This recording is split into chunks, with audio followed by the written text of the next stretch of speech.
The Kahuia Indians have lived for hundreds of years. My friend Jim is a Kahuia Indian. Often he explores the mountains near his home in Palm Springs. One day last summer, Jim found something he wanted to show me. He hurried with it to the Desert Museum.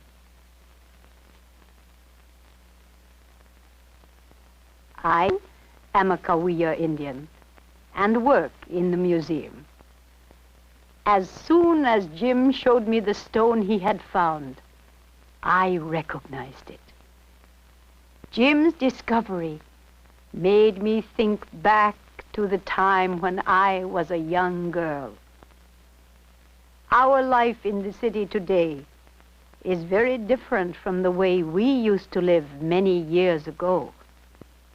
Our grandfather spent many hours teaching my brothers how to make fine weapons from the desert plants and trees. Grandfather, too, used a grooved stone to straighten the arrows he and my brothers made. In those days, hunting was not a sport. Our family depended on the wild game for much of our food. Grandfather often reminded the boys they must never kill birds or animals just for fun, only when food was needed. Every young boy had to learn many things before he could hunt alone. How to walk quietly through the crackling dry brush. How to watch for landmarks so he would not get lost. How to shoot an arrow from the bow. How to throw the rabbit stick. Many long hours of practice with the weapons helped the boys to become skillful hunters.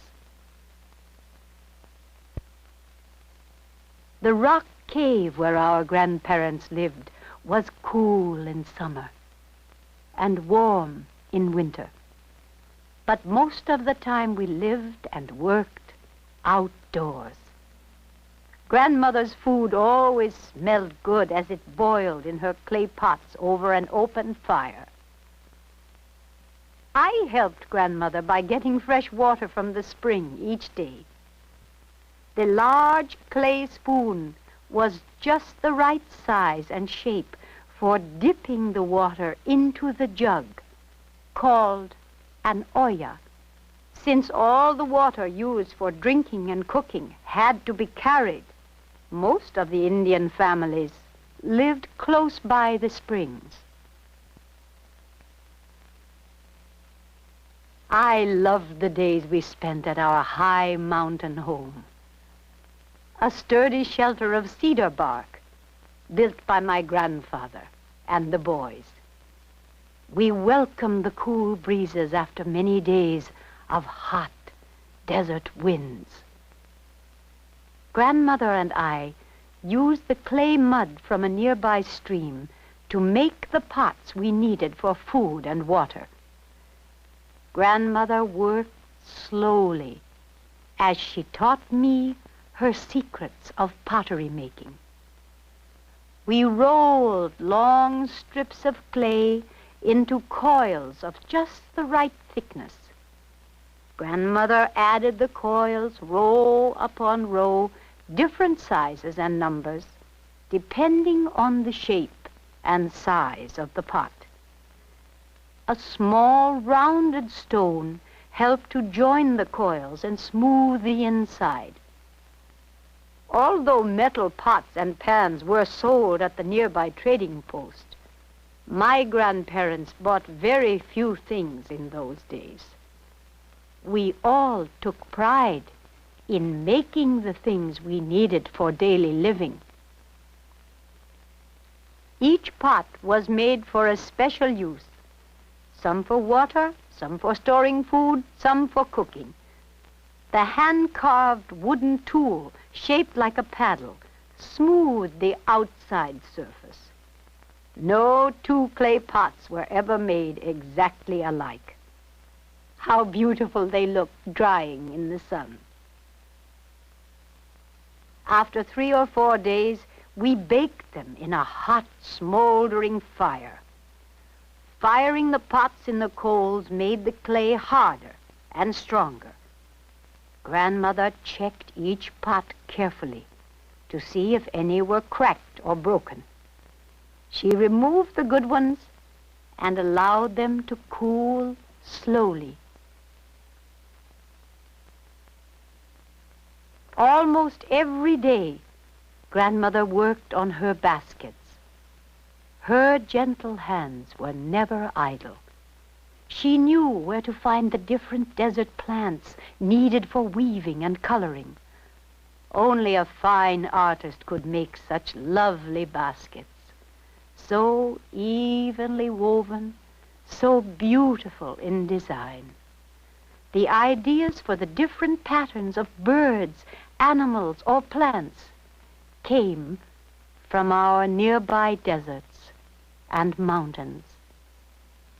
I never saw any of the Indian women plan or draw any of the designs they used in their baskets.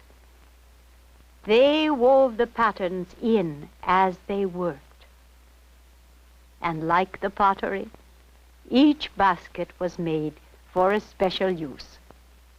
Large flat baskets caught the seeds brushed from the tops of dried plants. Grandmother was patient and kind as she taught me to whisk the seeds swiftly and easily. Many seeds gathered meant a good evening meal for the family. From the desert mesquite tree, we gathered the long yellow bean pods. The beans were eaten in many ways, both raw and cooked. Grandmother sampled the pods from each tree to be sure they were sweet and tender. In the fall of the year, we all enjoyed the trips to the mountains where we gathered acorns. They fell to the ground as Grandfather knocked the oak tree branches with his sturdy stick.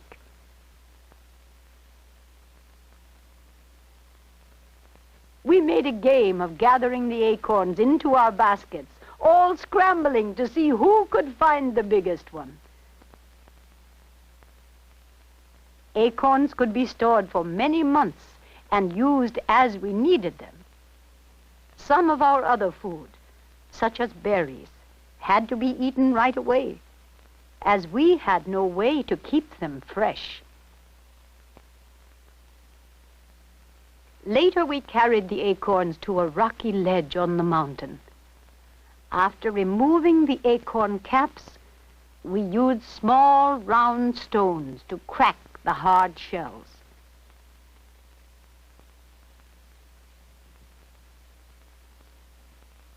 Grinding the acorns into flour was hard work because the pounding stone was so heavy. For many years, Kahuia women had come to this special place to make acorn meal. Their stone pounding had worn deep holes in the granite bedrock. After grinding the acorns, the meal was still not ready for cooking. The strong, bitter flavor had to be removed. The leaves and grass that lined the sand hole protected the meal from dirt. The fresh water poured through the acorn meal washed out the bitter taste.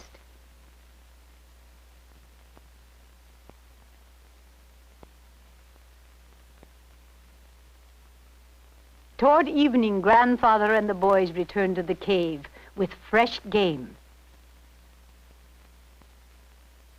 After the hunt, the boys played in the pool at the foot of the waterfall.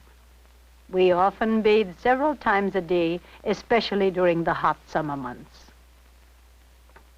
The Kahuias had a religious ceremony for young girls that I remember very well. For part of it, I ran up the mountainside to meet Grandmother at a large rock. Strange designs, Cuck. Grandmother had brought a bowl of paint made from red earth mixed with water.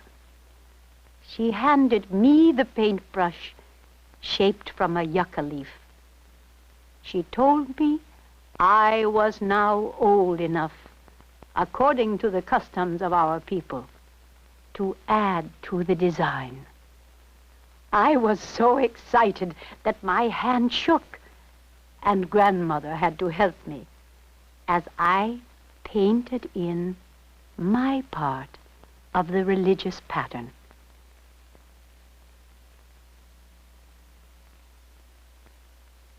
Cooking the evening meal often took several hours.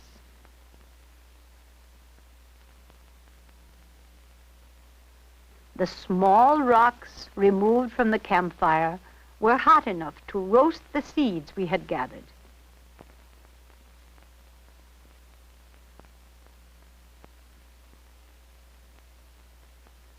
In the hollowed trunk of a large tree, the mesquite beans were ground into flour. Although much of the camp work was tiring, Grandmother never complained. While she worked, she often gave thanks to the powers above for all the good things we had to eat.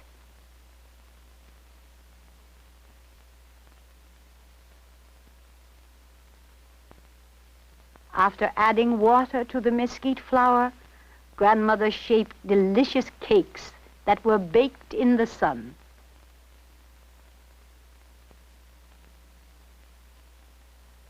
While we prepared the evening meal, Grandfather entertained the boys. From string bought at the trading post, he could make all kinds of cat cradle patterns. Some of the string designs had religious meanings, but mostly Grandfather made them just for fun. The wild rabbit cooked over the hot coals was good to eat. Special wood used for barbecuing gave the meat a fine flavor.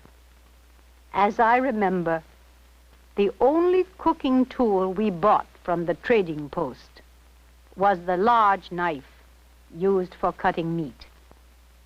Our desert valleys and mountains provided nearly everything we needed for a relaxed and happy life.